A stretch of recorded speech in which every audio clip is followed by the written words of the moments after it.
লড়াইয়ের ময়দানে একমাত্র তৃণমূল, নেই বিজেপি বা কংগ্রেসও। দাবি ভরতপুরের বিধায়ক হুমায়ুন কবিরের।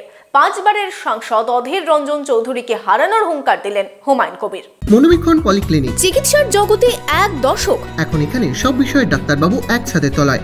ফোন করুন 7477799515 এই নম্বরে।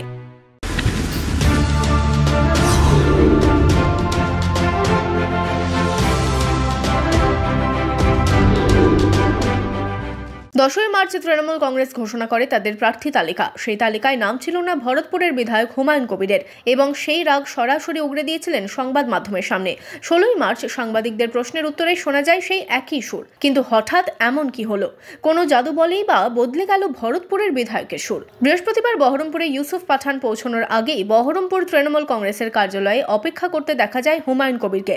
সেখানেই তিনি জানান, কোনো রকমের মনোমালিন্য আর নেই, বরং 19শে মার্চ অভিষেক বন্দ্যোপাধ্যায় সঙ্গে কথা বলে সমস্ত ভুল বোঝাবুঝি মিটিয়ে নেওয়া হয়। মনোমালিন্য কিছুই ছিল না। আমার বক্তব্য ক্লিয়ার ছিল। 10 তারিখে ঘোষণা হয়েছিল, 11 তারিখে আমি বলেছিলাম যে রাজ্য নেতৃত্ব এই সিদ্ধান্তটা নিয়েছে, আমাদের যদি ডেকে একটু বলে দিতেন বা জেলা প্রেসিডেন্টের মাধ্যমে যদি আমাদেরকে আগে থেকে বলতেন, তাহলে মনের দিক থেকে খুশি থাকতাম। এটাই ব্যাপার। তো সেটা যখন পরে হলেও 19 তারিখে অভিষেক বন্দ্যোপাধ্যায় ডেকেছিলেন, সেখানে গেছিলাম। খুব সুন্দর আলোচনা হয়েছে। তিনি নেতৃত্ব সুলভ কথাবার্তা বলেছেন। আমি তেনার কথাই খুব খুশি হয়েছি।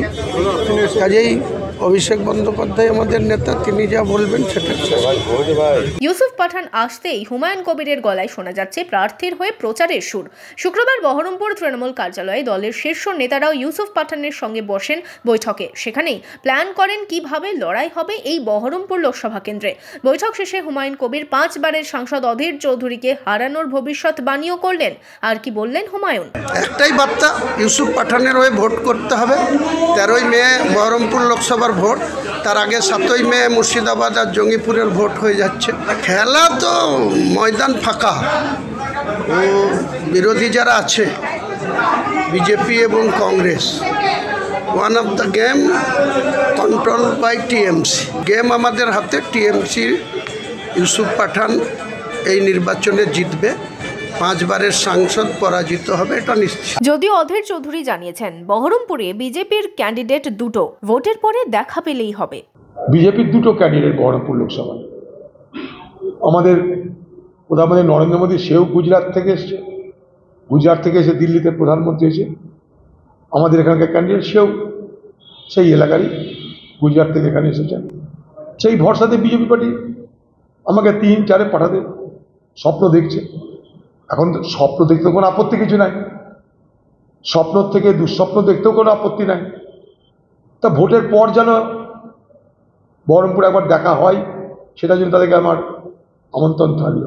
যদিও ভরতপুর থেকে লিড তুলে দেওয়ার কথাও দিলেন হুমায়ুন কবির আজকের এই বৈঠক থেকে।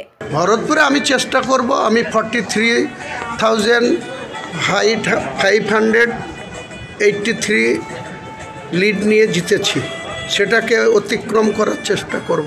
মান অভিমান, টেনশন, হাই টেনশনের মাঝেই বিজেপি প্রার্থী ডক্টর নির্মল সাহা তার প্রচার চালিয়ে যাচ্ছেন জোর কদমে। লোকসভার গ্রাউন্ডে, বহরমপুর লোকসভার কেন্দ্রে কার গ্রিপ থাকবে কতটা, কে থাকবে ব্যাকফুটে, কার হাতেই বা থাকবে বল, কার ফিল্ডিং কতটাই বা স্ট্রং, সেই সবই খালি সময়ের অপেক্ষা।